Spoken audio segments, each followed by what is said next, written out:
Hey, everybody. How's it going? Welcome back to this week's Evergreen Marketing Live. I'm back with you, and we got Mallory in the house this week, our SEO expert in the company, or one of them. How's it going, Mallory? It's good. It's good. How are you, Brady? Good. I'm doing good. Y'all are, it's weird times right now. We got crazy things going on in California, super sad stuff going on in California, and then you are in Louisiana, and you guys are freezing right now. Yeah, I'm in New Orleans and we had a record amount of snow a couple of days ago, and there's still snow all over the ground here in sunny New Orleans. This is wild. And meanwhile, I feel bad because I was working on my patio yesterday, sitting out on the patio, soaking up some vitamin D on my laptop, just getting some work done. It's nice, but yeah. How are things going? It's pretty good. It's pretty good. Good. Yeah. Nice.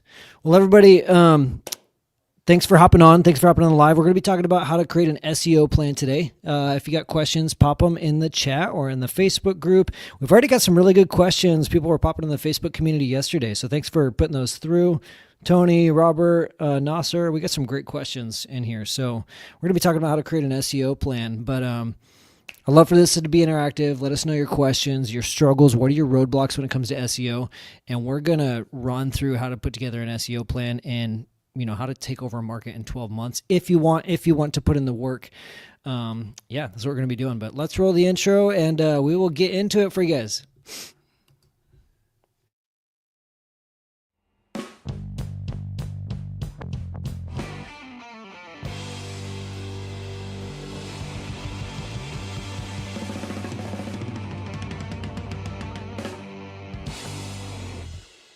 How much work will it take to rank number one in my market? This is the magic question that most of you investors are asking us. So our aim for today, Mallory and I, is to have you leave this show knowing, one, how much work do you need to actually put in to outrank the competitors, the people in your market, because that's what matters, not just generalized SEO information. And then number two, we want to have you leave with the confidence to know exactly the steps you need to take month by month, one step at a time, for a year, to outrank a competitor in your market. A side note, you can do this faster. I'm working on a case study I'm about to publish on our website with one of our members, Mike Wall. Mike, probably watching this live with us. And Mike Wall's in Dayton, Ohio, and he joined Carrot early last year and started ranking for competitive terms in Dayton, Ohio in about 3 to 6 months. And he's got rankings all over the place for all these different keywords in Dayton. And it's because he kind of expedited this timeline that we're about to give you guys. And he put in the sweat equity. He did the work. He created content. He used our tools. He put them to use, and he made it happen. So that is our goal for today. We're going to get into it. We're going to kind of walk you through a timeline. Then we're going to do a screen share portion, little coaching call, and answer your questions. If this is your first time with us, welcome back to Evergreen Marketing Live by uscarrot.com. This is where every week we teach you a new marketing tactic to help you dial in your online marketing so you can build a business of freedom and impact, because that's what we're after. If you are on live, like I said, pop in your questions. If you're listening or watching after the fact, join us every week at 11 a.m. in the Evergreen Marketing Facebook group at community.carrot.com to be a part of this interactive coaching call portion. But let's dive into it. Mallory, before we went live, we were talking about really, we're going to lay out this 12-month plan, like what to do from month 0 to month 12 and how to get ranking by month 12 if you put in the work. But really, a lot of this plan is going to be dependent on month 0, this whole competitive analysis thing. Talk to me about that and why that's so important.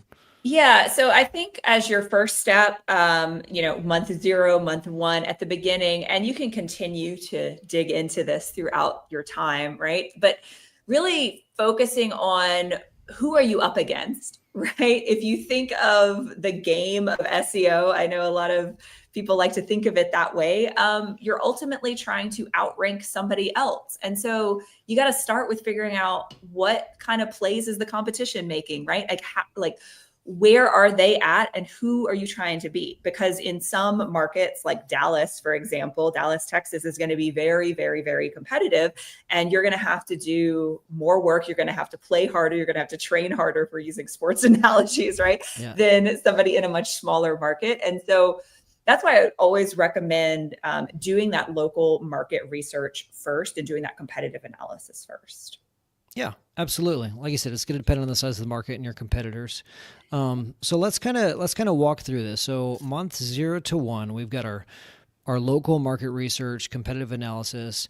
Let's kind of walk me through what are the specific things you need to do. And everyone listening, like watching, take out your pen. We're gonna be rushing through this because we have a lot of ground to cover. We're not going to get super into the weeds. We'll answer the questions afterwards as best we can, but we're not going to get into the weeds on the specific steps because this is just like the game plan of where you need to focus for the year. So anyways, Mallory. So I would always start with the search engines themselves, right? So head over to Google, type in a handful of those major, basic keyword phrases that you want to show up for. So things like if you're doing a motivated seller website, right, a real estate investor, you probably want to rank for sell my house fast for cash in insert market city here, right? Like whether it's Dallas, Texas, or Dayton, Ohio.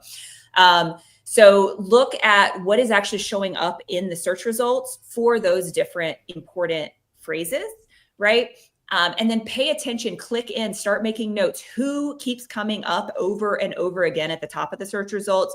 Are they coming up in the organic search results, or are they coming up in the sponsored results, right? So sponsored is they're paying for Google PPC ads. So, that might give you a signal that if you really want to compete in that market, it might not be just about SEO. You might really need to be willing to pay for some PPC as well. If it's a super competitive market, the two work hand in hand really well, PPC and SEO.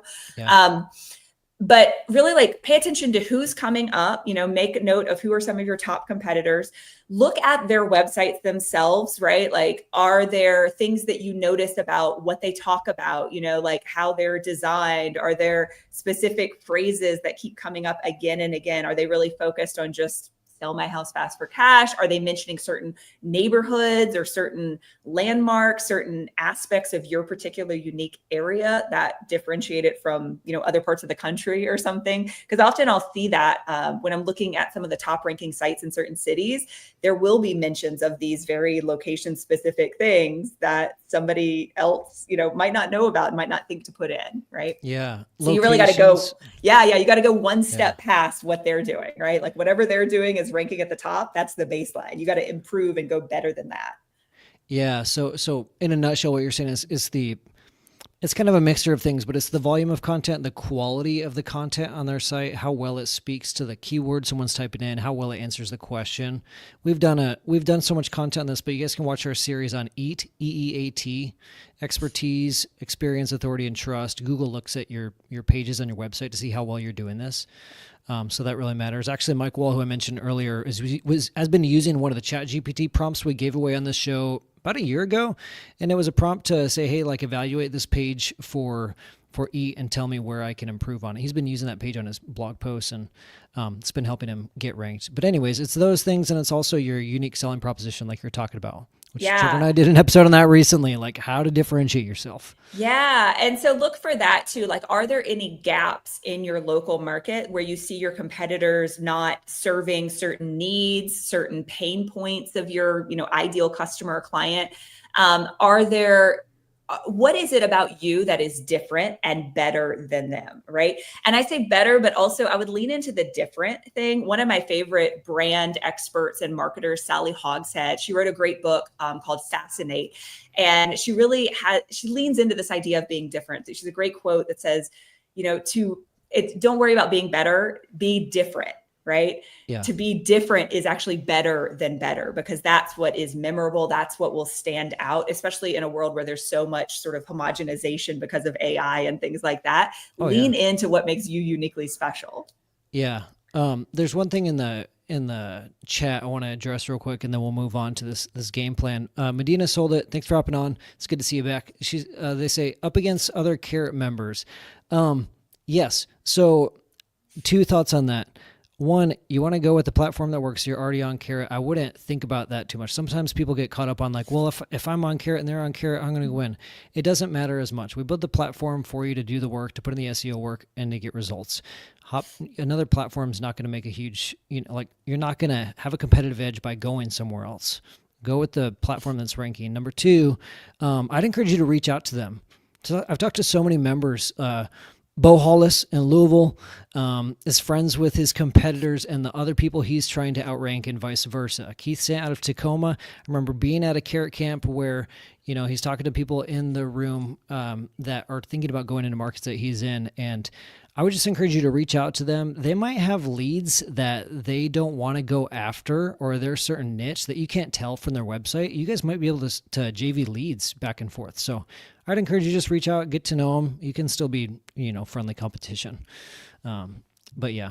Okay. So you've done your competitive analysis. What else needs to happen in month 0, this research? Yeah, well, one of the things with the competitive analysis that you can actually do with one of our tools built into the Carrot platform is to use our Keyword Explorer. And once you've identified who some of those competitors are, what their website, domain is, you can pop that domain URL into the Keyword Explorer and actually see what specific keywords they're ranking for, get information about how competitive those particular keyword phrases are to rank for, right? And start to see where your potential opportunities are about what you'll be able to optimize over this coming year, right? And then another thing that I would also recommend checking is you can use SEMrush's website authority checker to check your competitors' domain authority.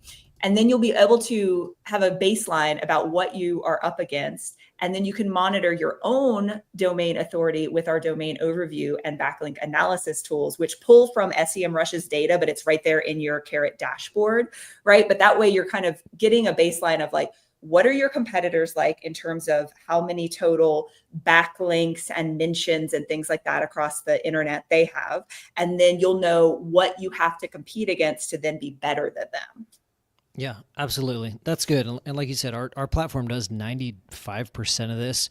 Use SEMrush if you want to look at a competitor's authority checker. If you guys would find that useful, or if you're like, oh, I would love Carrot to have that, let us know in the chat. Let us know if that's something you want to see in the product. We love feedback and suggestions. Okay, so we've done our competitive analysis. We've looked to see how hard the other guys are working. What is their authority score? What are they ranking for? How are they positioning themselves? Is there anything else we missed before we move on to month 1, month 2? Yeah, I mean, it's really just about creating that, that game plan, that understanding of the landscape that you're up against. And, and then keeping that in mind as you go through all of the next steps that we're going to talk through. And, as you go through these next steps over this year, continue to come back to the search results themselves and check what you're up against. Anytime I'm optimizing any particular page or anything, I'm always looking at what are the results. I'll check in an incognito window. I'll check on different, search engines, different browsers, because the results are always going to be shifting because no one, not everybody sees the same results, even for the same specific keyword phrase, right? Google and the other search engines are usually using information they know about our browser history to try to give us personalized results. Right. So it's just good to keep coming back to that competitive analysis as you work through the rest of these steps. Yeah, absolutely. Do it on incognito. Check it once a week, once a month. Okay, so that's your competitive research. That you cannot skip that. Like, don't go into this blind. Don't just guess or assume. You need to know exactly who you're up against and how much work they're doing. Get on the phone with them if you need to.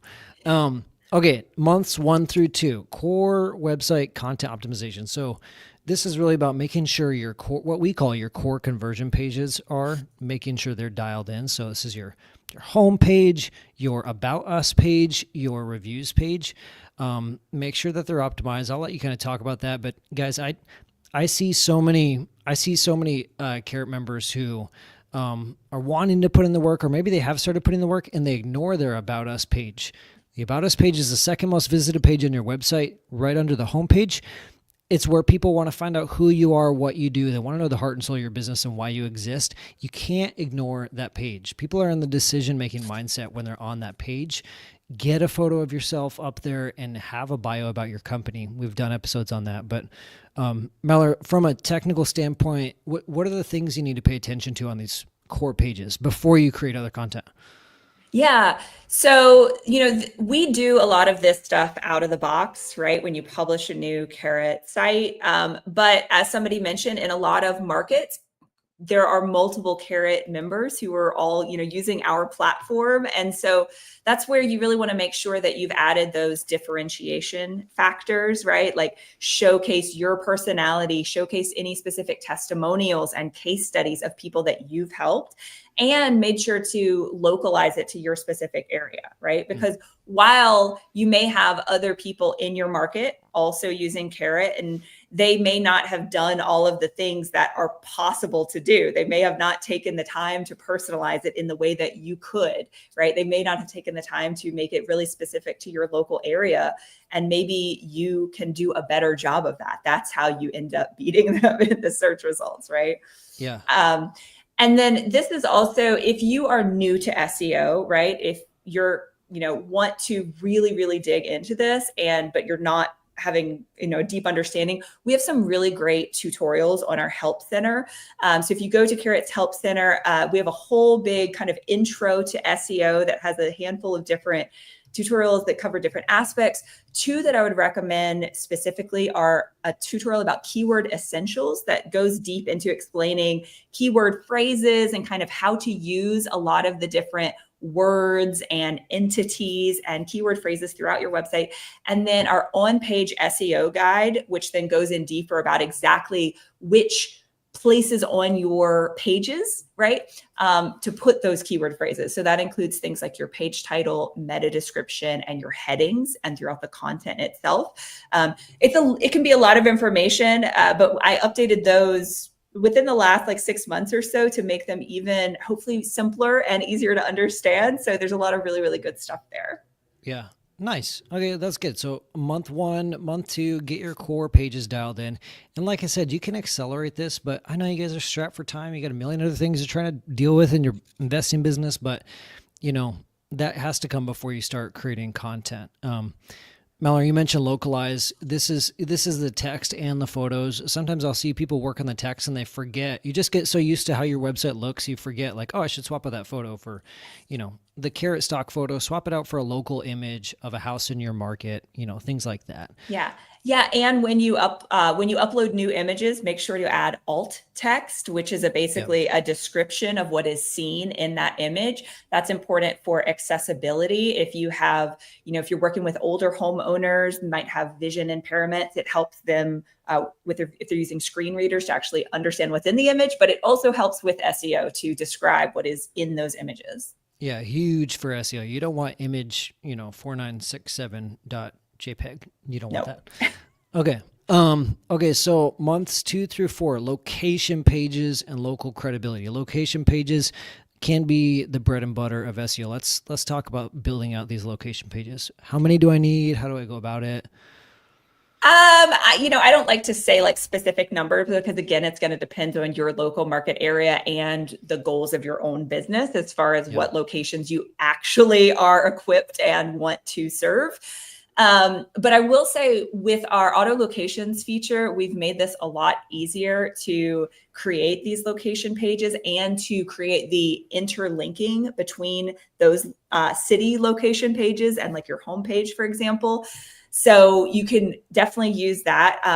Basically, you just want these location pages for each, smaller city or smaller market area that you serve, so that when, your homepage should be optimized around the main area, whether that is the state or the, Dallas, Fort Worth area. It kind of depends on exactly where you're based and, what your entire strategy is about your business. Yeah. But there's going to still be smaller areas that are sort of more low hanging fruit usually.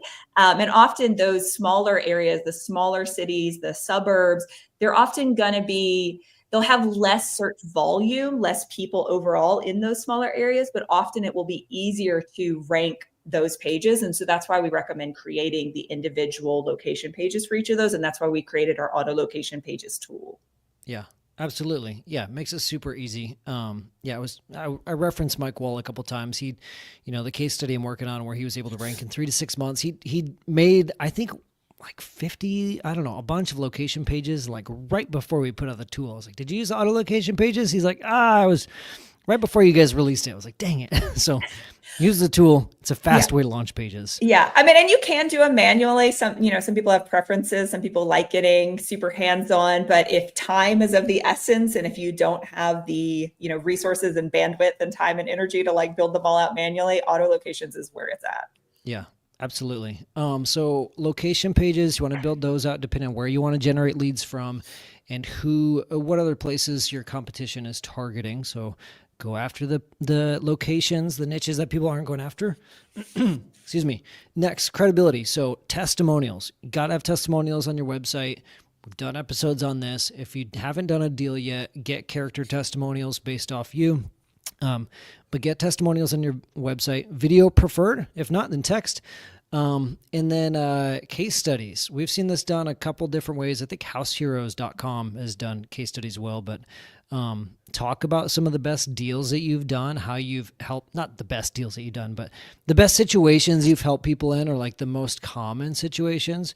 Maybe someone had a fire damaged house or someone's going through a divorce.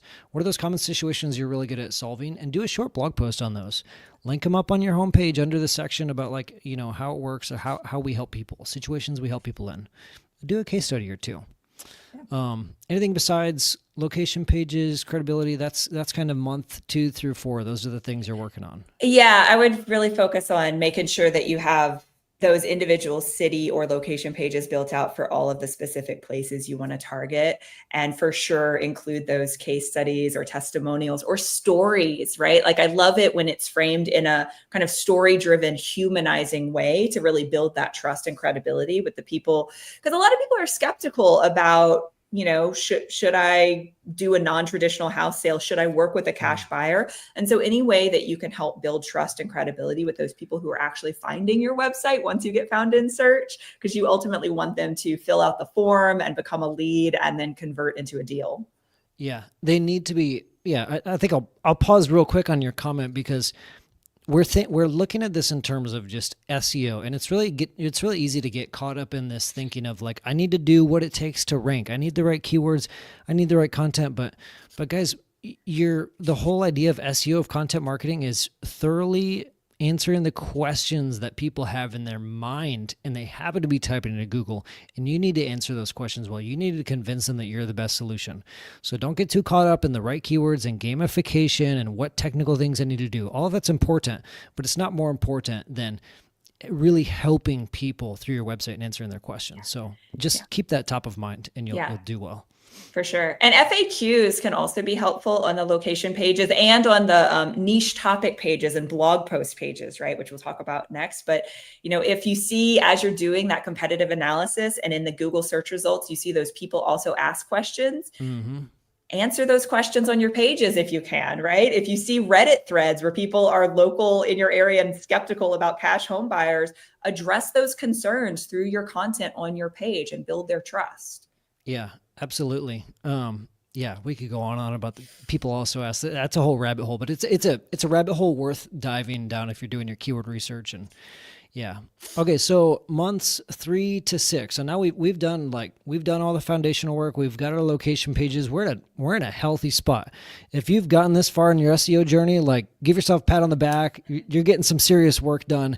It's likely that you could start ranking with the work you've done so far, depending on your market. Months 3 to 6. Let's talk about niche topics and blog content. What happens here, Mallory? Yeah. So presumably there are certain types of situations or problems that you help solve for people. And that is, what you're best at, right? We probably don't solve every problem under the sun, or maybe we don't prefer to. And so this is where you can really start building out more of your expertise and credibility around the ways that you help people, right? So first we focused on the places where we help people, right? The physical locations. Now we want to dig into how we help people with their specific problems.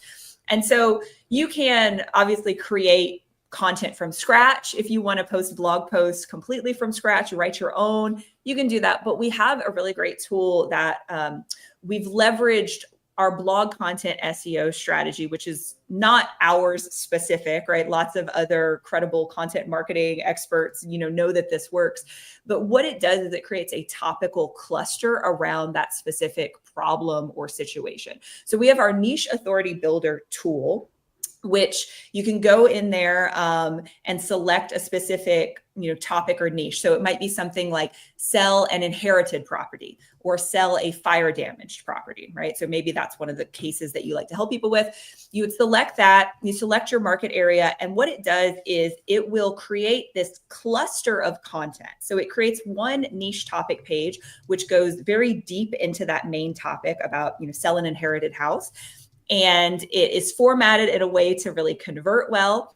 And then it links out to a cluster of other supporting blog posts that go not quite as deep into more specific aspects related to that main topic. So other topics that are similar to selling an inherited house, but much more specific, right? Like selling an inherited house, but dealing with siblings, right? Like you have a whole bunch of siblings who have all inherited a house. So that might be one of the supporting blog posts. Yeah.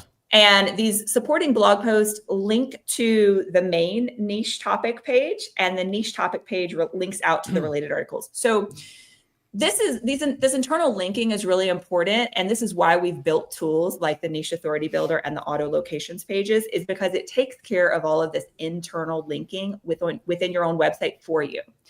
So this internal linking is really, really helpful. It's something that SEO professionals have known for a long time, but it's one of those things that for somebody new to SEO is often overlooked. So we've taken the guesswork out of it for you and just like done it through this tool.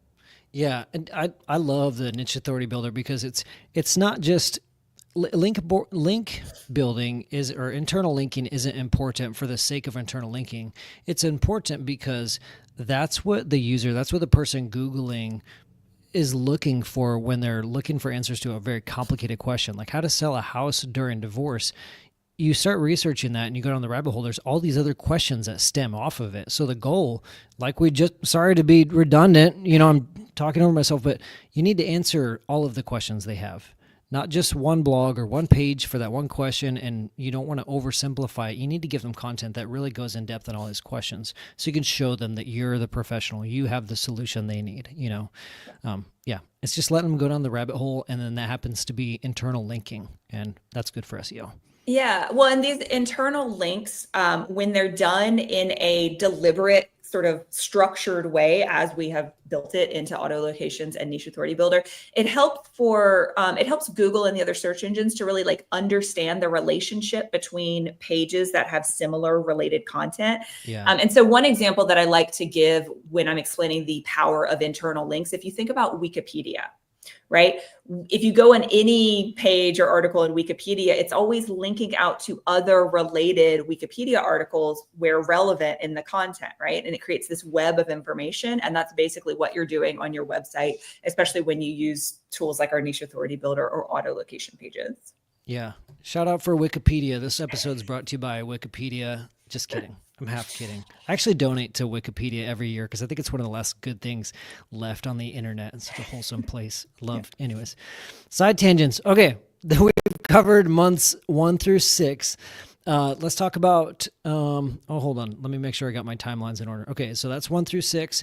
After this, after you've done your niche topics, your blog content, citations, Google, which includes Google Business Profile and backlinks. Y'all, you can work on this sooner, like I talked about, but here's the reason why this order is important. Your website needs to be dialed in before you start sending traffic to it. If you start building backlinks and doing all this stuff to get traffic to your website, but your homepage isn't dialed in, your about page isn't dialed in, people don't know why they shouldn't be doing business with you, they don't know the locations you serve, that traffic's not going to convert. So get your stuff dialed in, follow the steps we talked about, and then start working on backlinks, Google Business Profile. Maybe the Google Business Profile you set up on day 1, but you optimize it later. But yeah, want to talk about citations real quick? Yeah. So now we're starting to move into what's called off-page or off-site SEO. So if you think about the two big parts of SEO, there's on-page or on-site, and that's all the stuff we talked about so far. That's all the stuff that you actually control on your website itself. And now with citations and Google My Business, and what we'll talk about in a minute with backlinks, this is off-page or off-site. So they're both very important, but this, is all of the stuff that happens elsewhere that points back to your website. So the first thing that, we recommend doing with off-page, off-site SEO is to start building these citations. Google Business Profile, your Google My Business, that's like the OG, the big one, the most important, because it's owned by Google, right? Yeah. So you definitely want to make sure to get that set up, fill out all of the information you can, make sure that it's accurate, start trying to get real legitimate reviews, right? Because there actually have been crackdowns and laws about getting fake reviews. I know I see sometimes on the internet, people are trying to solicit fake reviews, and that is a no-no. But try to get those real legitimate reviews on your Google business page, and then build out other citations. So things like Yelp, Yellow Pages, like there are so many citation platforms. Some of them are real estate specific. Some of them might even be specific to your local area, depending on where you're at. If you like are short on time, don't want to do this, we do actually have a citation building service that we offer. So if you're just like, I just want to pay somebody to do it for me, hit us up. We can help you with that. Yeah. Yeah, absolutely. I was going to mention this at the end, but I'll mention it now. Guys, if this sounds like a lot, it can be a lot of sweat equity to put into SEO, depending on the size of your market. It could take a lot of work. It typically does. If you want to spend money instead of time, you can. So we have partners in our marketplace. Go to marketplace.carrot.com. You can have people help with your SEO. I think you still need to understand it. You still need to work on your website and make sure it reflects you, who you are accurately before you just don't go blindly outsource SEO. Go into it with some basics understanding and have your website dialed in. But yeah, you can go the time or money route with any marketing method. There's a question in the chat. We'll get to questions in just a few, but yeah. So citations, Google Business Profile, got those dialed in. If you want help with those, go on the Help Center, help.carrot.com. Mallory's got articles in there. We've done episodes on these in the past. We've done tons of content on this. Okay, so offsite SEO, backlink building, anything more to touch on there? Well, so let's talk about the backlink building Yes. and offsite SEO beyond just citations, right? Because I really like to, they are very related. They're under the same umbrella, but citations in Google My Business Profile is kind of just a simple, it takes time, but it's like a checklist, right? Yeah. The broader, when people talk about like, how do I get backlinks? Like, well, there's a lot of different approaches that you can do. I like to think of it as digital relationship building, right? So potentially, could you connect with other, I like to start local too, right? Because it's always easier to be a big fish in a small pond than to be a tiny fish in a very big sea. Yeah. So I like to start building local relationships with other people who have websites that are relevant to what I do, right? So maybe it's about connecting with other local, real estate professionals, property managers, general contractors. You could create a blog post or a piece of content that, rounds up their services. Like SEO professionals do this stuff all the time where it's like, quotes from top SEO professionals, and then you link out to their websites and then they will share it on social media and link back to you. Real estate professionals could do the same thing, right? You could create a recommendations or resource page of other recommended related services that are not your direct competitors. Maybe they are, like Brady mentioned, you can actually team up together to be even stronger, but maybe they are recommended general contractors or plumbers or other people that you work with in your area, and, do a link swap with them. Right? Like link out to their website as a recommended service and have them link back to you as a natural backlink and a recommended service. Yeah. Also pursue local press and PR opportunities, right? Obviously, it would be great to have a mention in the New York Times, but that's going to be a lot harder than to potentially be a recommended local real estate expert or home services expert on your local news channel or your local radio show or with like a local blog. Right. Look for those local online opportunities, including things like podcast. There's so many ways that people create content online now. And I would think too, beyond just links, because one of the things that we saw with the Google leak back in May was that brand mentions can also play a role. Right. So even if you don't get the actual like hyper-clicked link, there is evidence that having your brand mentioned by name on, somebody's YouTube channel or in other digital media, that can also play a role in sort of like boosting that brand visibility in search. Yeah, absolutely. Even if it's not linked, which is wild, just being mentioned in a podcast, being mentioned in a YouTube video, like you talked about. Yeah. Yeah. If you guys want to, excuse me, if you want to learn more about backlinks, we did a whole episode, I think in the last, I don't know, just a few months ago with Trevor, pretty recently, on like your first backlinks. We go super in the weeds there on like how to actually earn backlinks versus buying them. But yeah, we get in the weeds on that. Go ahead, Mallory. Yeah. And, we also in our help center have some content on this as well, if you prefer to, Yep. read it and get information that way. I've also got some information and other articles linked up in that help center tutorial about the backlink building around social sharing, right? I mentioned how the brand mentions on YouTube can help. We have some of our members really using Pinterest as a social bookmarking and sharing tool to help build some of those sort of like citation-like backlinks. Yeah. There's also sponsoring local organizations and sports teams, right? The Little League team in your neighborhood is something that we've had some members do to just, be part of the community, but then also on their websites, they link back to you as a sponsor. Those are some really low-hanging fruit ways to build backlinks. Oh yeah. Yeah. I love how you mentioned it's like digital relationship building. It's a much more human way, easier way to relate to it than just like, how do I get backlinks?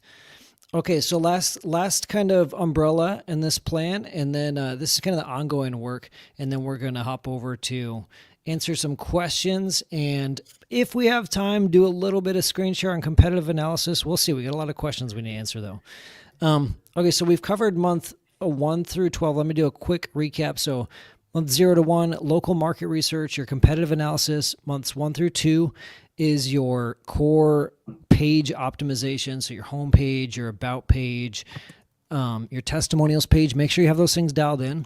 Months 2 through 4, or after that, is you do your location pages and make sure you have credibility on your website. Okay. Testimonials, case studies, things like that. Months 3 through 6 is your niche topics and your blog content. So you can use Carrot's Niche Authority Builder like we talk about, launch those blog posts for topics like how to sell my house during a divorce, etc. And then after you've done all that content creation, you've got quality content on your website dialed in. Months 4 through 12 is really getting earning backlinks and citations and your Google business profile. I said that out of order, but you want to get your Google business profile up. Then get your citations covered, which we have a help center article on that, or you can have us do it if you want. And then start building backlinks now that all your content is dialed in. So that's your off-page SEO. So that's really the 0 to 12 month plan. Mallory, talk about just kind of some of the things to do after this to monitor your progress, and then we'll hop over to questions. Yeah. So I like to use a lot of like garden planting analogies in this evergreen marketing world. So if you think of a garden, you can't just like completely set it and forget it. You need to, weed, prune, fertilize, make sure that there's water, right? Check on things. So similarly, you want to be tracking and monitoring and reviewing what's happening, what is working, so that you can double down on what's working, make any adjustments as needed. So we have a lot of tools built in to make this really easy, like right there in the back end of the Carrot platform. Our keyword rank tracker is one of these tools. So you can add some of those primary keyword phrases that you want to show up for. So it's, probably sell my house fast for cash, insert market city here, right? Probably your company name is another one that a lot of our members like to track, right? Because you always want to be found if somebody's looking for you specifically, right? So that's something good to pay attention to. So you can track those important keyword phrases in our keyword rank tracker and see what your average position in the Google search results is via that.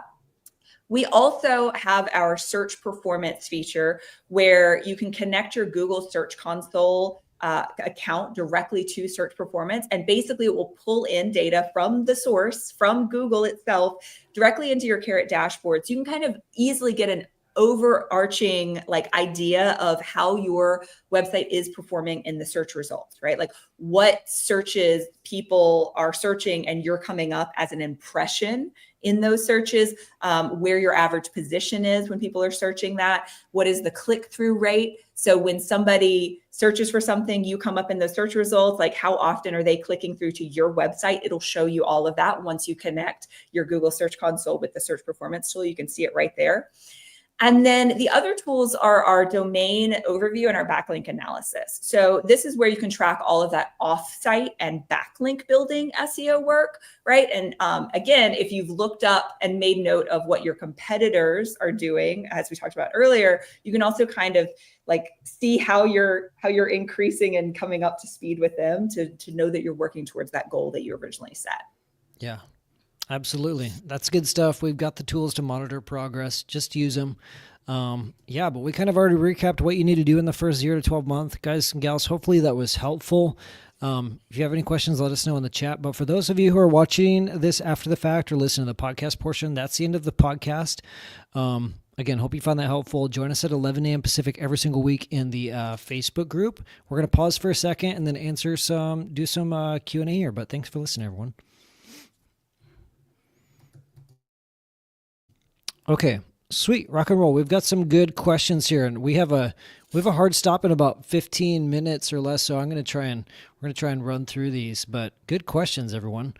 Let's see. First one, we have Jim O'Connell. He says, "Can you review carrot-based outsource SEO work to speed results for follow-up sweat equity?" I think what he's asking is like who are the best people to outsource to potentially. Go to marketplace.carrot.com. That's where our preferred partners are within there. From there, what I would do, I would reach out to all of them and ask them the right questions. Ask them where they're getting results. Ask them to show you who they've been able to rank, what kind of case studies they have. Obviously, what are their fees for the price you're paying them? What are you getting out of that contract? What work are they doing on your website? Are they just creating content? Are they doing backlink building for you? Are they buying backlinks? What are the things that they're actually delivering on for the price that you're paying them? I think we might have done an episode a while back on like questions to ask an SEO agency or provider. But if not, I don't know. If we didn't, go to ChatGPT and ask them what other questions. But that should be most of it. We've got them at marketplace.carrot.com. Those are the people that we trust and recommend. Okay, a couple more. Let's see.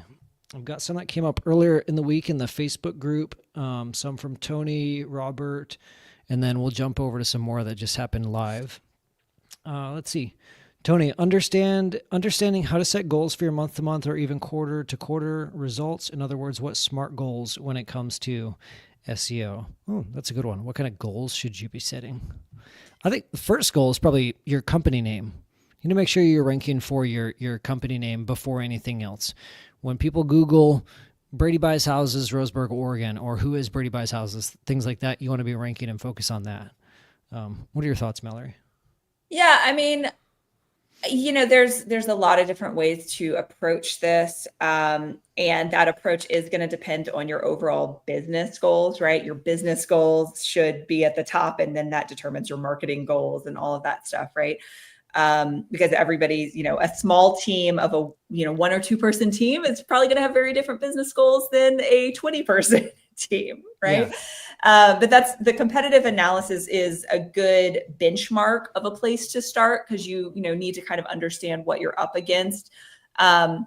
This is also where I really like to dig into things like the search performance feature, that Google Search Console, where it pulls that in because you can see, long term, you want to see upward trends in the number of impressions, which is how often are you even showing up in the search results at all. But you also want to improve upon things like click-through rate, right? So click-through rate for me is a really good metric to kind of like dig into. And that's why I love a tool like having our search performance where you can really see that data from Google Search Console right in there. Because say that you are getting a lot of impressions for a certain search phrase, right? Like you're showing up in the search results a lot and maybe you're ranking pretty high, but maybe you have a really low click-through rate, like under 1%, right? And so if you could improve that click-through rate more, have more people actually not only seeing you in the search results, but clicking through to your website, that's step one. And then also then improving your conversion rate. So conversion rate is like ultimately what we care about because we care about getting people to fill out the form to become a lead. And then you want to close the deals.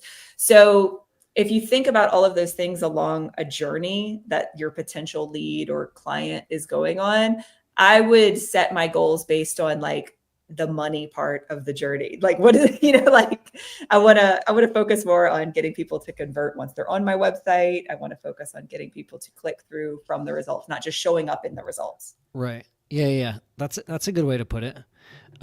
Here's kind of a related question from Tony. What metrics should be tracked to determine when corrective action should be taken? And what are some good steps to take when warranted? So like what metrics? So the click-through rate is one of them for sure, Yep. right? If you don't already have the search performance tool set up, go ahead and hook up Google Search Console so that you can see that. Because that can often be one of those things where, like look at for those search phrases where you have a lot of impressions, where you're showing up, but maybe you have a really low click-through rate. So it's like low for the, search results might be like under 1%. It might be like 0.012 or something, right? If you can get 1 or 2% click-through rate from search results, I think that would be great. And so one of the things that can help with that is testing out potentially a new page title and meta description. Yep. Google will often rewrite what is shown in their search results, but your page title and meta description that you set on the back end of any particular page is one way that you can try to influence what Google will show there. And that's one of the only things that people see in the search results. So that's one of the ways that we can try to influence getting people to actually click through to our website. Yeah, that's good. There's one question Tony put through. Tony, I'm just gonna be honest, we don't have an answer on this right now, but it's a good question for us. So we'll try to circle back to you on this. We'll find an answer for you. He said, what size of a target market is needed to support a certain expectation of number of leads? To be honest, it's very difficult to do because there's so many factors. There's a lot of factors, and it can be market dependent, but we'll try to circle back on that one. And I know that we are working on a tool that is coming sometime this year that will give you a lot more insights and data about that type of question. Yeah, to be determined, but that's something we are working on. Appreciate you asking the question. Let's see, Robert. We may have answered some of these. I'm reading past questions, but Robert Searle said maybe some tips on link building and outreach required to get the links. Which we covered pretty well. And we have some, like we said, there's a help center article that's got some more specific details and things about that. And you said we have another shows that we've done about that too, right? Yeah. I think it's called Your First Backlink. So go into the YouTube playlist for this podcast, or goes through the podcast. We've got that episode. Any new trends you've seen with newer Google updates and how they are penalizing some sites and rewarding others? I haven't seen any big changes in Google over the last few months. Yeah, I mean, I know Trevor and I did an Evergreen Marketing live show maybe at the end of the summer talking about a lot of the stuff with that Google leak that happened in May. I'd also recommend going back and checking out that episode. A lot of it is, websites that have trust and credibility that are really building a brand online, building a strong brand, doing things beyond just SEO, right? Like SEO is great. Obviously, we're talking about creating a 1-year SEO plan, but as we also mentioned, you can do things like PPC, you can do things like press and publicity and build a strong local presence within your local community. And all of those things are ultimately going to help with the SEO. And that's one of the things that we saw reflected in the Google leak from back in the summer. That's kind of the resounding thing that I keep hearing again and again throughout the SEO community, beyond just real estate professionals, but like the broader SEO community. It's really about having a full marketing strategy that's not just SEO and building a strong brand as a business. Yeah, absolutely. That's good. We've got time for a couple more questions. We got a few minutes, and then unfortunately we have a hard stop. I'm realizing what we were going to screen share was like how to kind of do a competitive analysis. And I'm remembering we actually did an episode on that a while back. I think it was something along the lines of like, what does it take to rank? But Trevor and I walked through that on screen share. So we've got the episode. I'll try to link it up, but go back and watch that. We'd be covering the same stuff. We've shared that before. I'll kind of answer these two questions from Tony real quick, and then I'll go into a couple more. Tony asked, can you please speak to incorporating this 1-year plan with 3 leads per day training in the starting challenge I completed? Tony, we're just doing this in a different format. We're telling you the steps to take in a different format, in a way that's different to digest. It's quicker, higher level than the course, than the trainings we offer. You've probably already done a lot of this work. You're also asking Tony about your domain authority hadn't changed a lot. Domain authority is an interesting thing. I'd say it's probably time to reach out to the team and get a one-on-one call so we can get into the weeds with you, kind of do a review of what your website, kind of look at it, at the work you've done, and to see if you're on track. I know you said you got a lead recently, but yeah, it might be a good time to get one-on-one with the team to kind of look at the work you're doing and make sure you're heading in the right direction. But I think you've done a lot of these things we've talked about in today's live already. So you're headed in the right direction. But yeah, set up some time to chat with us, and we'll kind of get into the weeds here, because we don't have time. We don't have the time to get that far into the weeds in this format here, but we try our best. Okay, a couple other questions. Let's see. Okay, so this kind of piggybacks off what you were just talking about, Mallory. DJDIDBDJDHE on YouTube is asking, can you talk about the best practices to get brand traffic, bandit signs, direct mail, Facebook ads, retargeting?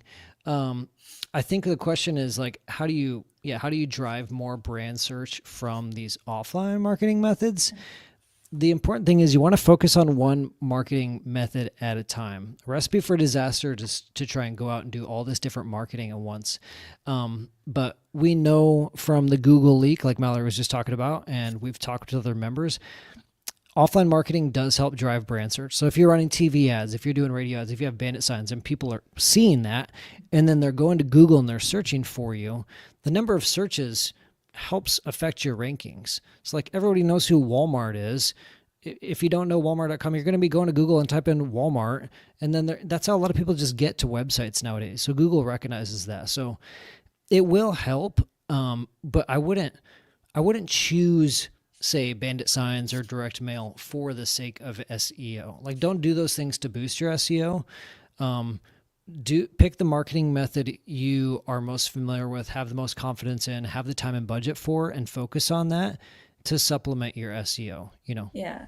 And I think, Brady, I think that we did a podcast about like building a strong brand at some point. Correct me if I'm wrong. Yeah, we did. Yeah.